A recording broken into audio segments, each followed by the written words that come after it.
Rosie O'Donnell. You know, we're talking last segment about things we have in common.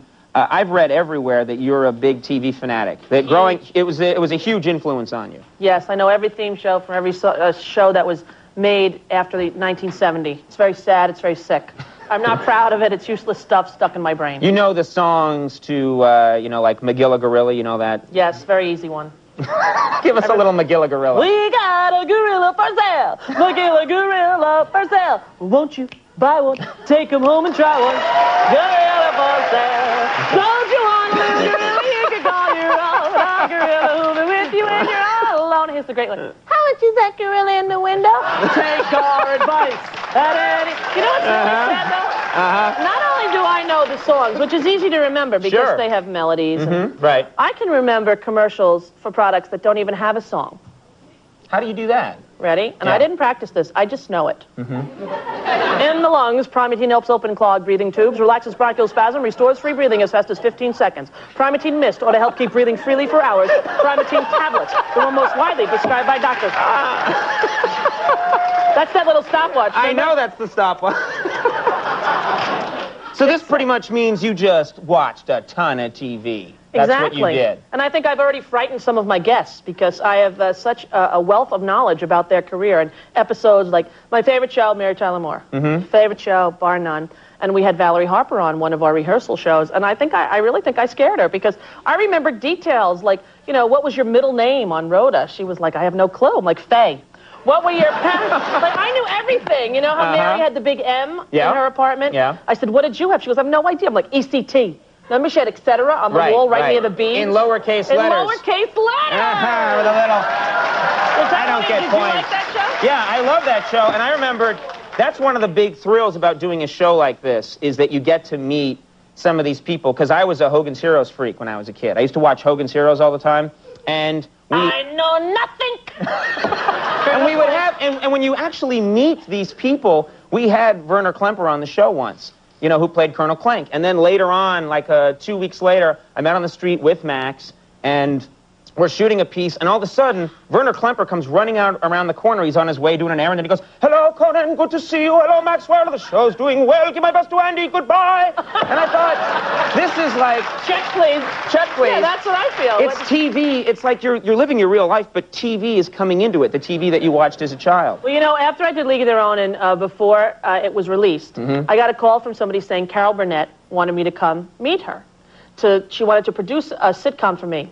And I thought it had to be my sister. I didn't know who it was. I thought it could not be Carol Burnett. And I get to Disney Studios, and they usher me in, and I knock on the door, and I'm still thinking it's a joke. And her assistant was there and said, oh, come right in. Miss Burnett will be out in a minute. And Carol Burnett walks out, and I started to cry.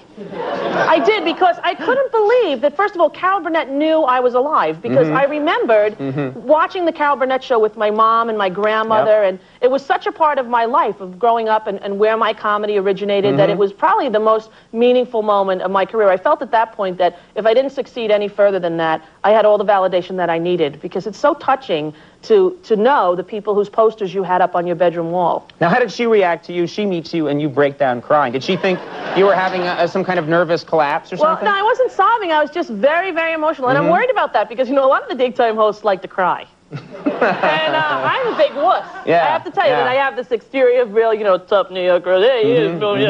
But normally I'm like watching a Hallmark commercial, like, I can't believe it. You know, I watch Rescue 911. Oh my God, they're not going to get the dog out of the tree, you know.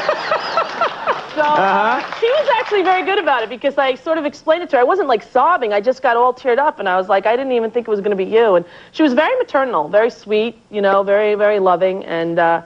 But it's still awkward for me to be around anyone who was an idol of mine when I was a kid. Exactly. And in that, especially that night of TV, I mean, all those shows were on. I think it was Saturday night. It was, you know, you'd stay up and it would be the Carol Burnett show and, you know what I mean, Mary Tyler Moore. There was all one night of TV, and it was a big deal, you know. Right. Yeah, you just sit there and just watch it with your family, and now, all these years later, you get to meet these people. And, you know, I actually have a trivia book of like 500 questions of Mary Tyler Moore trivia.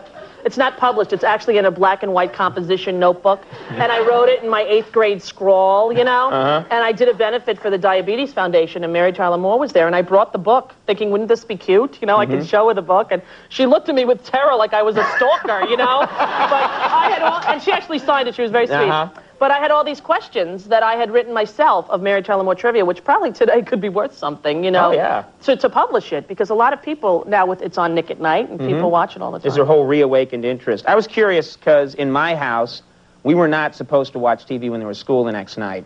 And we just got around it, you know what I mean? We would, like, drug our parents and stuff and just watch TV like crazy. But I was curious, what are you going to do with your son? Are you going to encourage him to watch TV? Because it's kind of helped mold your personality. Are you going to encourage him to watch TV or say, hey, go read a book? Well, you know, I'm hoping that he doesn't need to watch TV as much as I did. I think that I needed to watch TV and found a lot of my emotional solace there. It's getting very heavy, isn't it? Yeah. Very heavy. I'm sorry, Conan. We did it. I met you. No. And I wanted to make you cry twice on the show, and we've almost done it. No, but I think that, you know, he watches PBS now. He watches Sesame Street, of course, and The Puppet Place, and, you know, those kind of shows. Yeah. And, but I hope that he grows up loving the outdoors and not needing to sit home and sulk and watch Danny and the Professor like I did. I know. Whatever he wants to do as long as he's happy. I wish I had gotten outside once when I was a kid. It would have changed everything. We didn't have those rules of no TV on a school night. We had no such rules. It didn't mean anything. They said it, but it didn't mean anything. We weren't allowed to watch Love American Style. That was a big no-no. Because that was racy. That was racy. That was racy, but it showed people in bed doing nothing, flat on their backs with the sheets pulled right up to their chin, like nothing ever happened on that show. But that's raunchy in the 70s. But I used to watch that, too. In fact, my parents didn't know I watched it. And then one day at the dinner table, I started singing the Love American Style theme song, and it gave me away. And I was like, why did you watch that show? Dad should be watching that crap. My father. A long story. No Lucky Charms for you that night. All right. Of course, the Rosie O'Donnell Show, a great show, is every weekday. It's syndicated. It's all over the place. It's doing great. Welcome to the neighborhood, and thank you very much. Drop by anytime. For the gifts you got my son. That was very sweet. Nothing doing. Really nothing nice doing. to meet you. Rosie O'Donnell, thanks for coming. Rosie O'Donnell, everybody. Richie Hall, Amy Ray, the Mummy Lady coming up. We'll be right back. Stick around.